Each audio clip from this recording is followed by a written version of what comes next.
You're a starfighter pilot, the best of the best, but nothing in your training prepared you for this hot action. Deep space dogfights against Kilrathi aces are deadly, and the future of humanity is on the line each time you fly.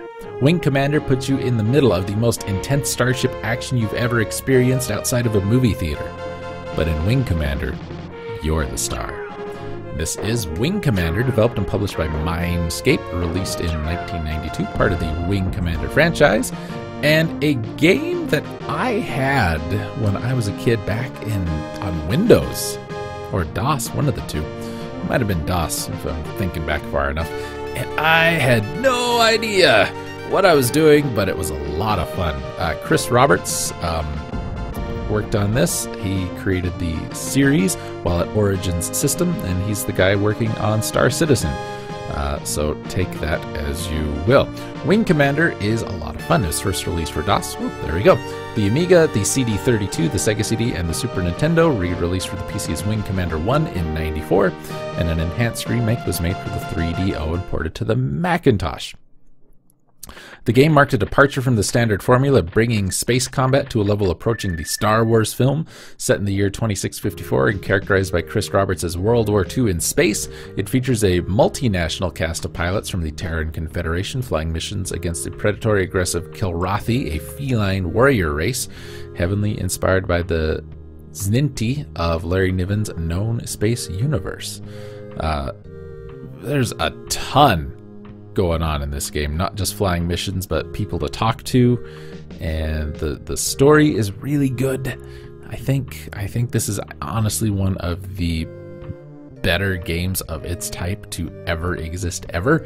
It was a bestseller and caused development of competing space combat games like X-Wing, LucasArts X-Wing. Had some critics who received it very well. Dragon gave it 6 stars out of 5. Secret Missions Expansion Disc got 5 stars. Computer Gaming World in '90 said it's a stellar warfare adventure in every sense of the word, praising its graphics, story, and music. It described the first expansion as more of the same, albeit more difficult, but the second as improving computer pilots' intelligence. In '92 survey of science fiction games, the magazine gave it 5 out of 5, saying that the richness of the entire package makes this a must-have. A '94 survey of strategic space games set in 2000 and later gave it 4+ out of 5. Readers gave Wing Commander a score of 10.9, the highest rating in the history of the magazine until '92, when it was superseded by Wing Commander 2. That year, the magazine added it to its Hall of Fame for games that readers rated highly over time. Where's some information on the Super Nintendo version?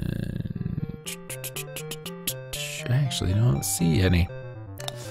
Well, I can tell you, just looking at some of the screenshots here, the Super Nintendo version looks a heck of a lot like the DOS version and plays a heck of a lot like the DOS version. I've really liked this game. I've always really liked this game. I like the franchise. I feel I get like a really good Babylon 5 vibe from this, and I liked me some Babylon 5. Really liked me some Babylon 5. Unprecedented detail of graphics, a revelation in 1990 for PC space sims, looking for a little less Star Trek and a little more Star Wars in the genre. You just got to play it. Go and find it on anything that you can find it on. DOS, Amiga CD32, the Sega CD, the Super Nintendo, the 3DO, the PlayStation, and Game Boy Advance, FM Towns, Mac, or Windows 95. It is a fantastic game.